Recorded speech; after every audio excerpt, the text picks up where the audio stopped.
In 1716, the Reverend Samuel Wesley, father of the famous John Wesley, the founder of Methodism, was rector of Epworth in Lincolnshire.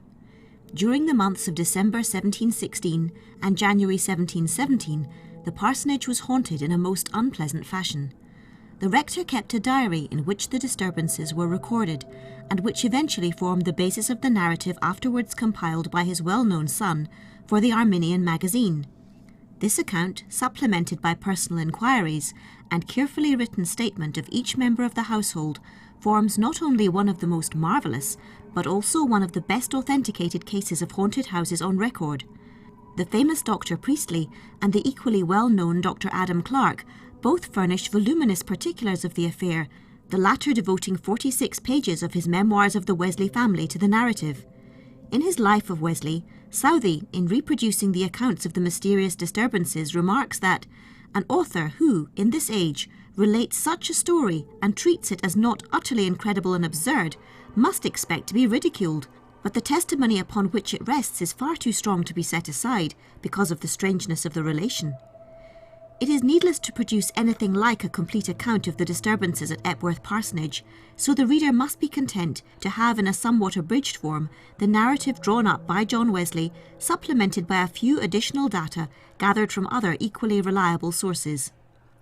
On December the 2nd, 1716, says John Wesley, while Robert Brown, my father's servant, was sitting with one of the maids, a little before 10 at night, in the dining room which opened into the garden, they both heard someone knocking at the door.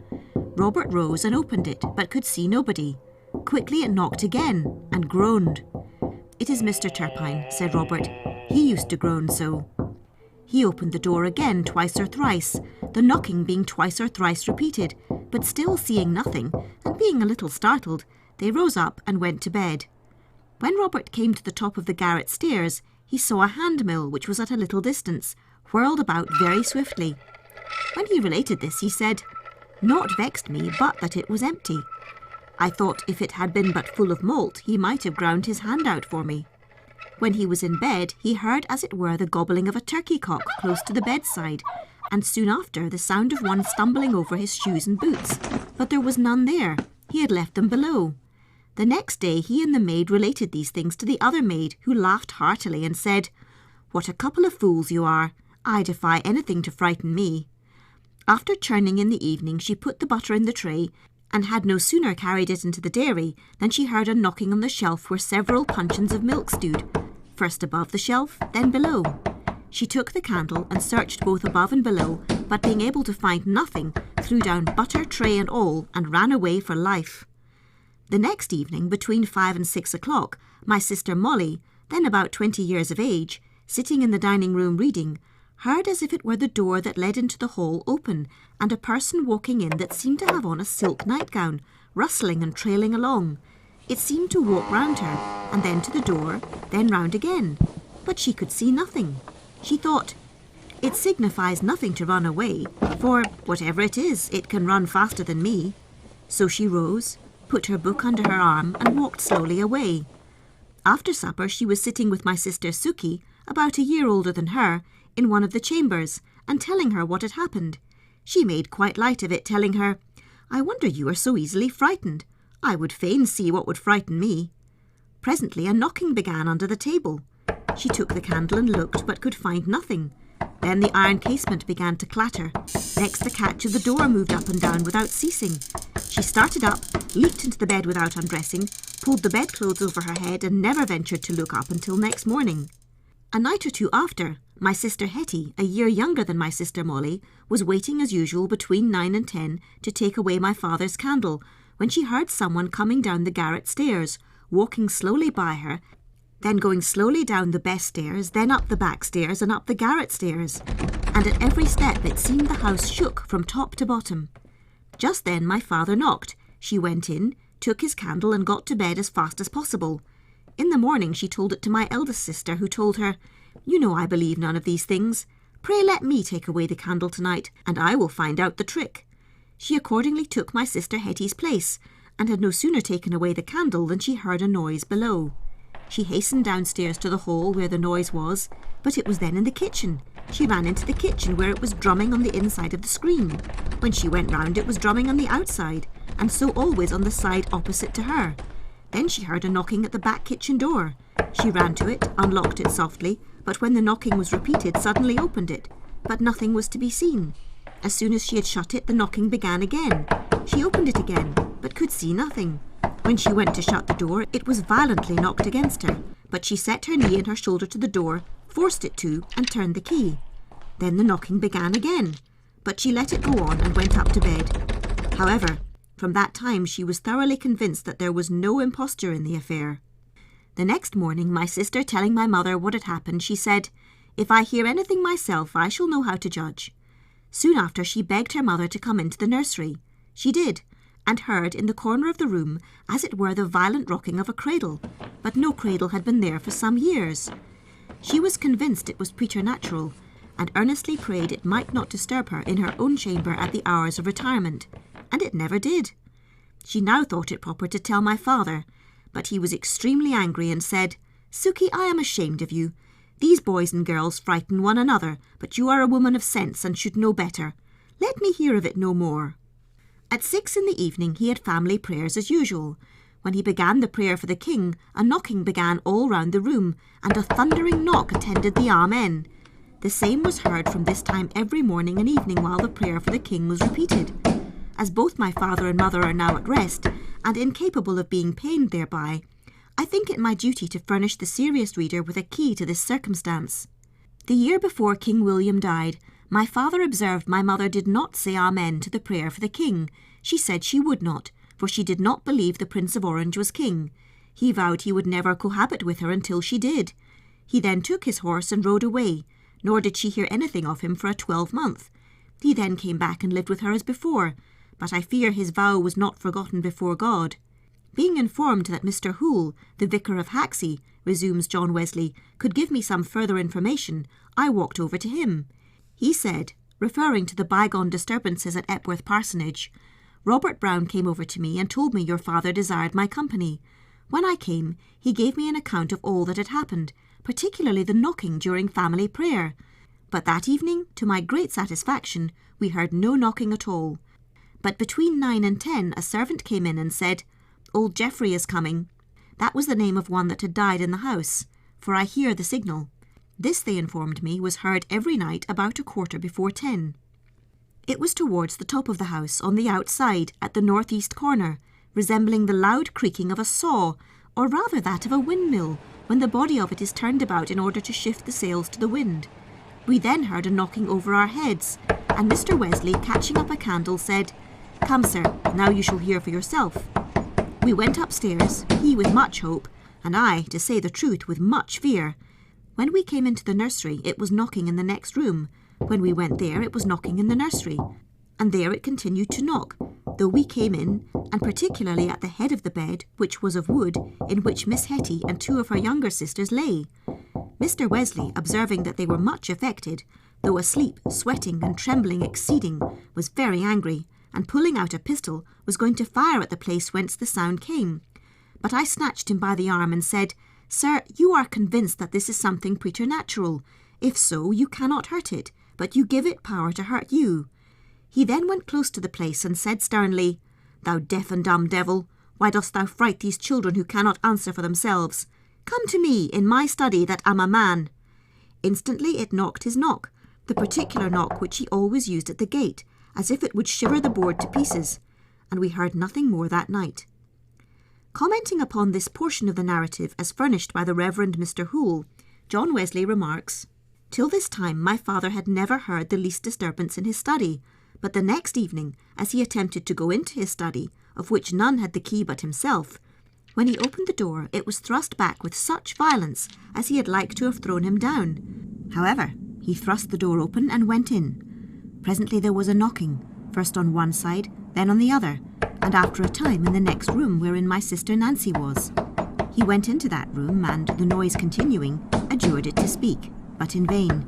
He then said, 'These spirits love darkness. Put out the candle and perhaps it will speak.' She did so, and he repeated the adjuration, but still there was only knocking and no articulate sound. Upon this he said, "Nancy, 2 Christians are an overmatch for the devil. Go all of you downstairs. It may be that when I am alone, he will have courage to speak."